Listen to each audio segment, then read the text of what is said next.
phone call came at night. Jennifer Persia was 16 years old, and she was doing what 16-year-olds do, sitting at home, talking to a friend on the phone, probably laughing about nothing in particular, probably thinking about track practice, about school, about a future that stretched wide and open in front of her. And then the doorbell rang. She told her friend she'd be right back. She didn't know that would be the last normal moment of her life.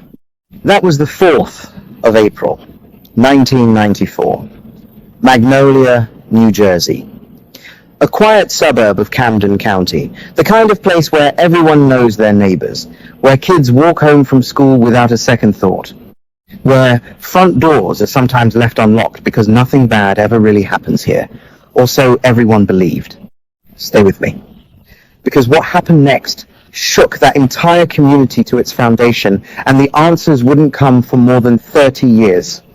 Magnolia sits in South Jersey, a small, unassuming borough of just a few thousand residents. In 1994, it was the kind of place where a teenager could feel completely safe walking home alone, where families sat on front porches on warm evenings, where people recognized faces from the grocery store, from the gas station, from the local auto shop.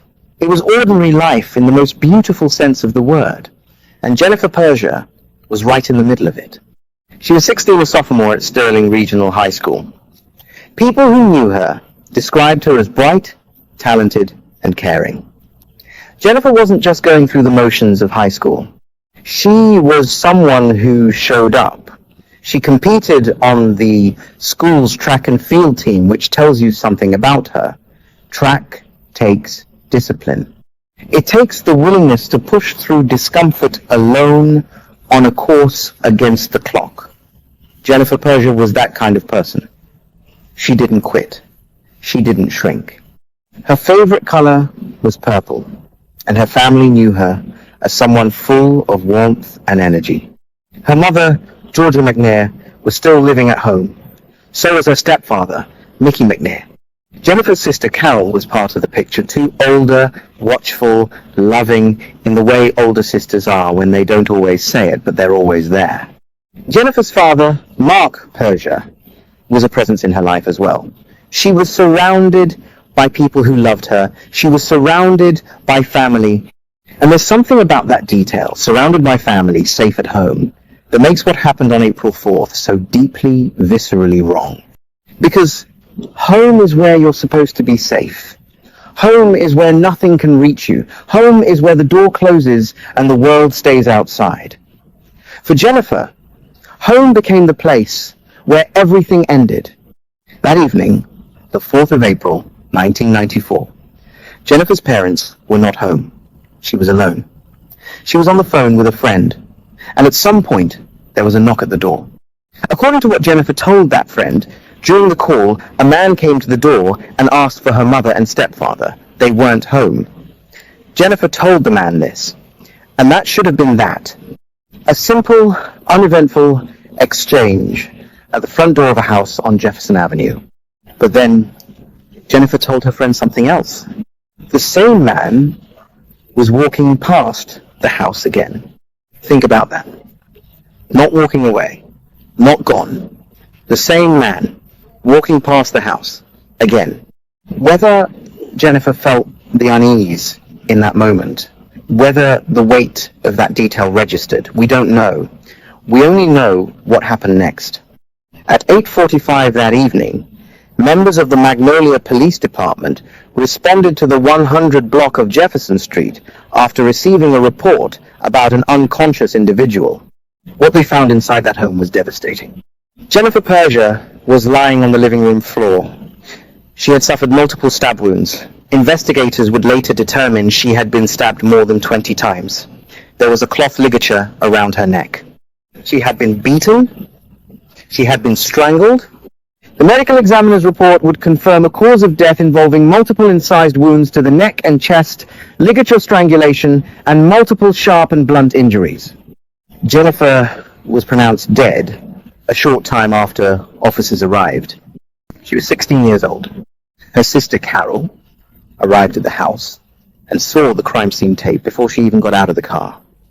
She yelled She needed to know where Jennifer was. Her father was outside. He couldn't speak at first. He held her, and then he said the words no family should ever hear. She's gone. The community of Magnolia was shattered. A 16-year-old girl, a track star, a daughter, a sister, murdered inside her own home on a Monday evening. The brutality of the crime, more than 20 stab wounds, told investigators something important. This was personal. This was not random. The Camden County prosecutor's office later confirmed that investigators believed the perpetrator knew the family and knew the layout of the home. Someone had knocked on that door, not by accident. Someone had come to that address with a purpose. The question was, who? Blood evidence was found at the scene on Jennifer's socks, on the lower level door near the rear exit of the residence, and inside the primary bedroom closet. That blood did not belong to Jennifer. There was an unknown male DNA profile at the scene. In 1994, that should have been a powerful lead. Investigators collected the evidence. They entered it into the FBI's National DNA Database, CODIS. They waited. No match came. And before we continue, quick question. Are you one of those people who listens to true crime while cooking, driving, cleaning? Or are you fully locked in right now, lights dimmed, volume up? Tell me where you're watching from and what time it is for you right now.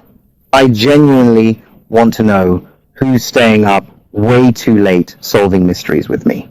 If this story is hitting you the way it's hitting everyone else, hit like and subscribe for more real cases every single week. There are people still waiting for their stories to be told. The early investigation moved quickly. Detectives interviewed people close to Jennifer, people in the neighborhood, anyone who might have seen something or someone near that home on Jefferson Avenue. The unknown DNA profile was the strongest physical evidence they had. It told investigators that a man, an unknown man, had been inside that home. His blood was there. He had bled. Jennifer had fought back. 16 years old, alone in that house, she had fought back. And yet the name attached to that blood remained a mystery. Years would pass. More than investigators ever wanted. More than Jennifer's family could bear. But the evidence, the blood, the DNA sat, preserved in a property room, waiting for science to catch up, waiting for someone to come back and look again. And 30 years later, someone finally did. There is a particular kind of grief that only cold case families understand. It is not the clean, terrible grief of knowing. It is the slower, more suffocating grief of not knowing, of waking up every morning and carrying the same unanswered question, of marking time birthdays, Christmases, anniversaries, and feeling the absence of justice alongside the absence of the person. It is the grief of watching life continue, while one chapter of it sits frozen, unresolved, maddening in its silence. Jennifer's mother, Georgia McNair, spoke publicly about her daughter's murder. In a report that aired in 1995, just a year after Jennifer died, Georgia said this: "I can't imagine what kind of animal did this to my daughter." She used that word deliberately, animal, because what was done to Jennifer in that living room, more than 20 stab wounds, a ligature around her neck. Blunt trauma was not something a person in full possession of their humanity could commit against a 16-year-old girl. Georgia McNair deserved answers that night. She would wait years before they came, and she would not live to hear them. That fact alone deserves a moment of silence. Detectives continued working the case through the 1990s and into the 2000s. The unknown DNA profile remained in the system. They interviewed people. They followed leads. There were persons of interest names that came up, people close to the family, people in the orbit of the stepfather's business. At one point, a man named Scott David Ross emerged as someone investigators looked at closely. Jennifer's sister Carol was certain in her own mind. She told reporters, "This is the guy. This is the one." But certainty of feeling and certainty of evidence are not the same thing. Ross died in April 2013, an apparent drug overdose at 46. He was never charged. The Camden County prosecutor's office confirmed he had been a person of interest. His death did not close anything. It only added another layer of ambiguity to an already complicated story. Multiple men in the area were interviewed over the years. Some voluntarily gave DNA samples. Those samples were tested. They did not match.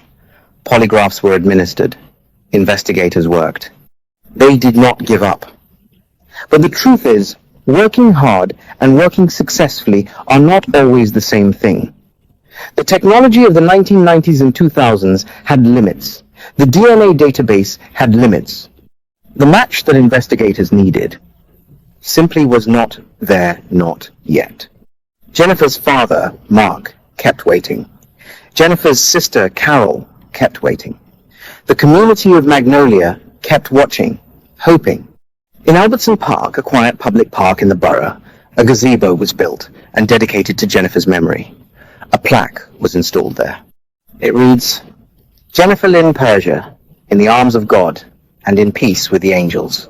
Her love and energy touched many people. May the happiness Jen shared always be with us and make us realize how precious life is." Think about that. The community didn't forget. They built something. They made space for her. They put her name on a plaque in a park where children play and people walk their dogs on Sunday mornings. Jennifer Persia was not allowed to become just a case number.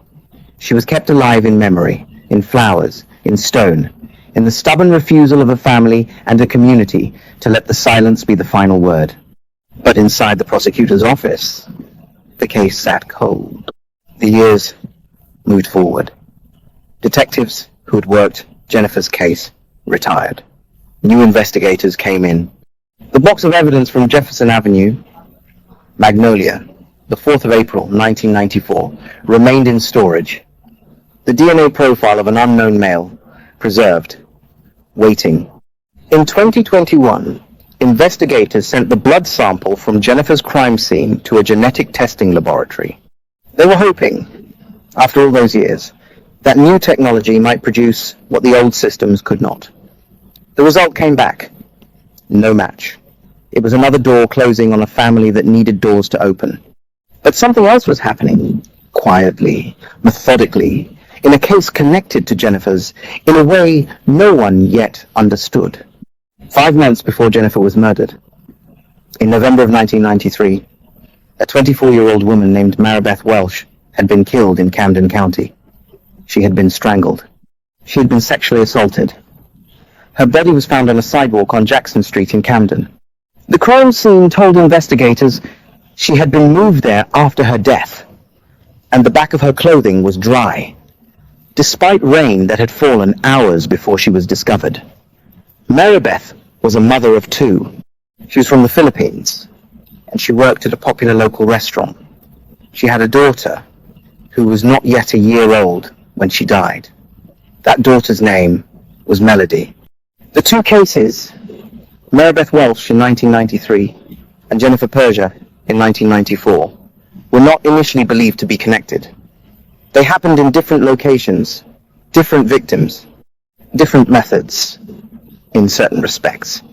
DNA was collected from Marebeth Welsh's clothing at the time, and like the evidence in Jennifer's case, it was entered into CODIS. Like Jennifer's case, no match came. Marebeth's case also went cold. 2 families, 2 communities, 2 women, and 1 unknown man whose DNA sat preserved in 2 separate evidence bags, in 2 separate investigations, waiting for someone to realize they were looking at the same person. In January 2024, the Camden County Prosecutor's Office made a decision that would eventually change everything.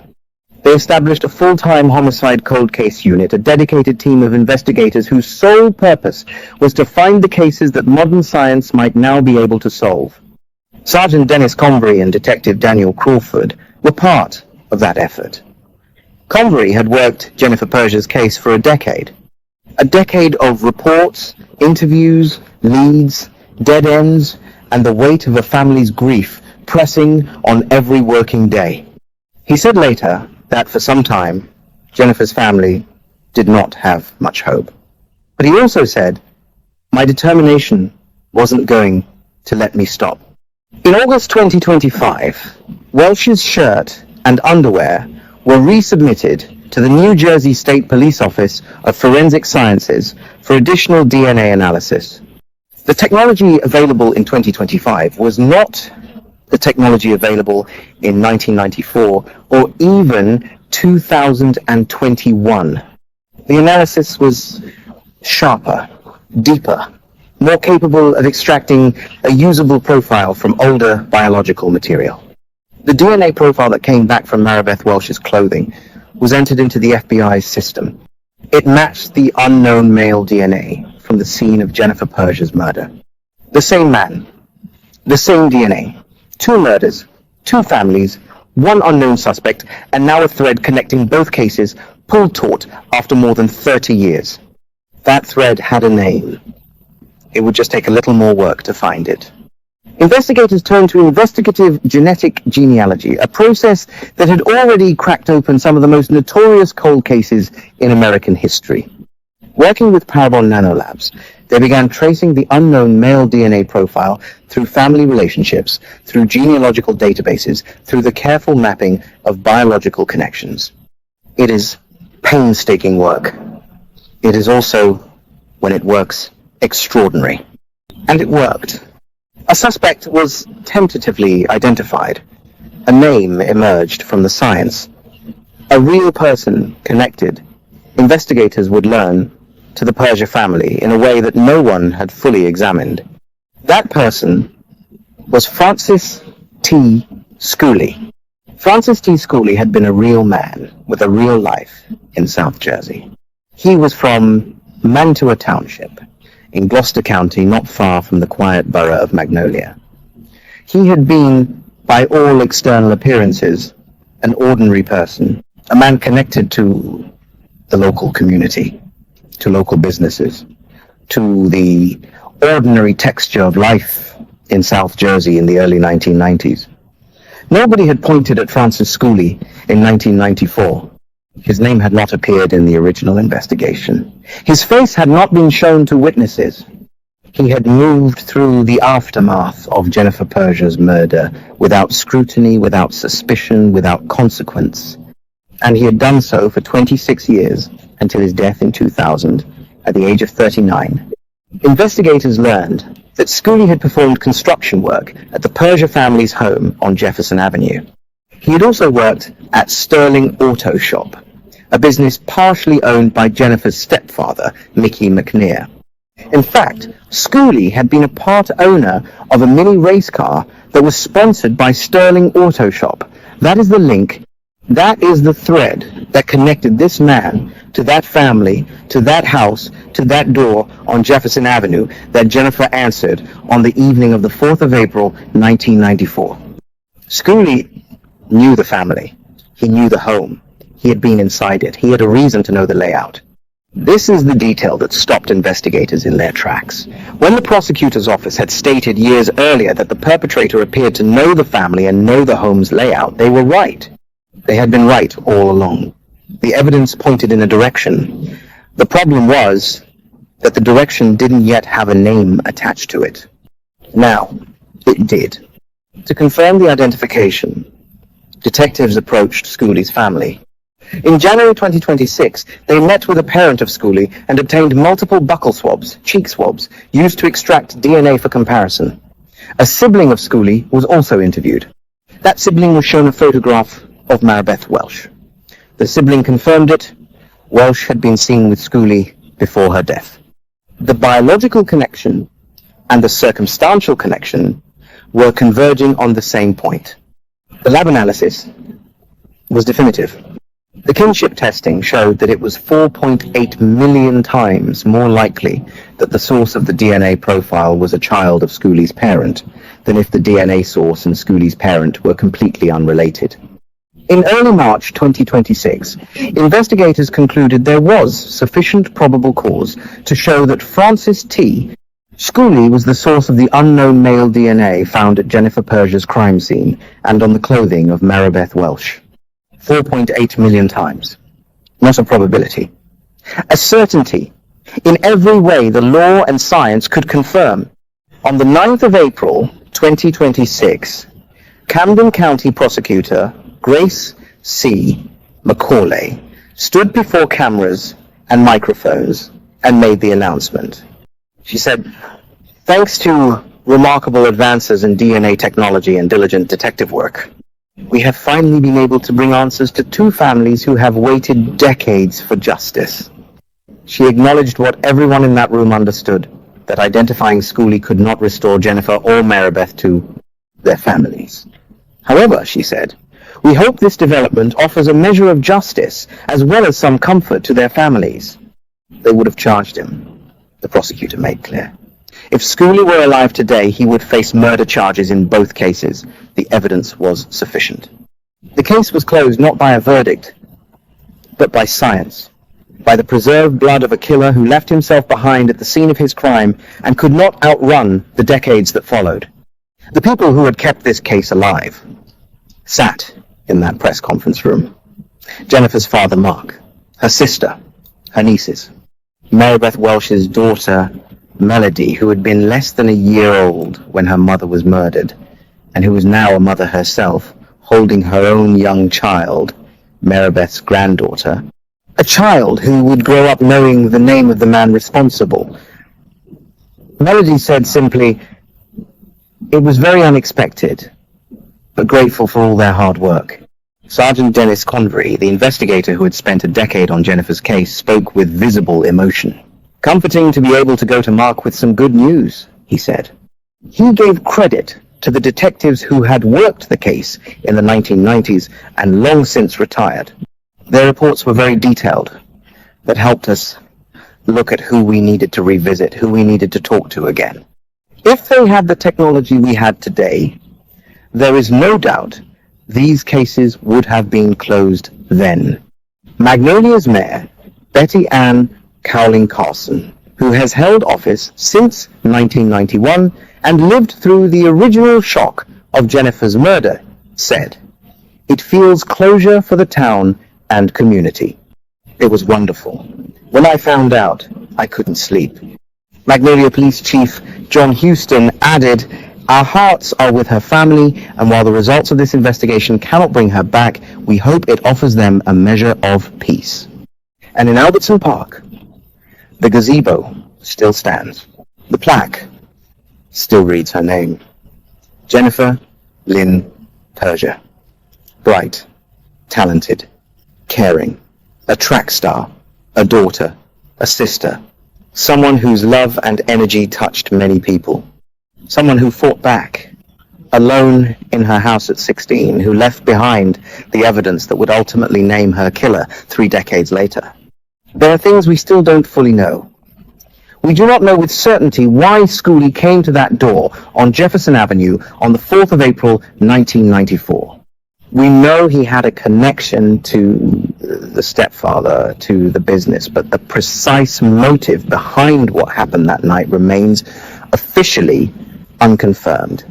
We do not know whether Francis Schooley may be linked to other unsolved cases. Authorities have said the question remains open. And because Schooley died in 2000, he will never sit in a courtroom, never face a jury, never look Jennifer's family in the eyes and account for what he did. That is a wound that does not fully close. But here is what we do know. This case teaches us something urgent. It teaches us that the preservation of evidence is not a bureaucratic detail. It is the difference between justice and silence. The detectives who collected that DNA in 1994, who carefully maintained those samples for decades, who wrote detailed reports that a new generation of investigators could use, they are part of the reason Jennifer's family has answers today. Evidence is memory. Careful work is legacy. It also teaches us something about the children in our communities. Jennifer Persia was 16. She was home alone. She opened the door to a man who turned out to be dangerous. The conversation about safety, about children knowing they do not have to answer the door, about keeping trusted adults informed, about the warning signs that something feels wrong, that conversation is never finished. Jennifer told her friend on the phone that the same man was walking past the house again. Something felt off. Whether she had the resources, the framing, the language to act on that feeling in time, we will never know. What we can do is make sure the young people in our lives have those tools. Teach children that their instincts matter, that they do not owe strangers access, that they can call someone, tell someone that something feels wrong. It is a small thing, and it is everything. For Jennifer Persia, justice came 32 years late, but it came. The evidence survived. The investigators persevered. And the technology that solved this case did not exist when Jennifer was alive, but it exists now. And it is solving cases across the country every single year. Before you close this video, ask yourself 3 things. If you had been the friend on that phone call, what would you have done differently? When Jennifer mentioned the man walking past the house again, what would you have said? How many other families in America are still waiting right now, tonight, for a DNA match that hasn't come yet?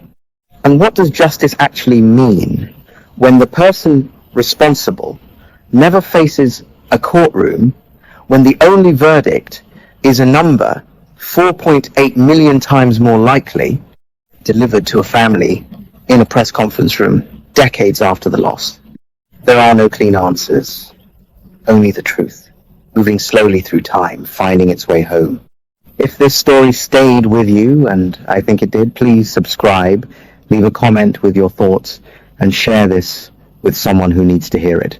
Every view keeps these stories alive. Every comment reminds the algorithm that real people, real families, real cases deserve to be seen.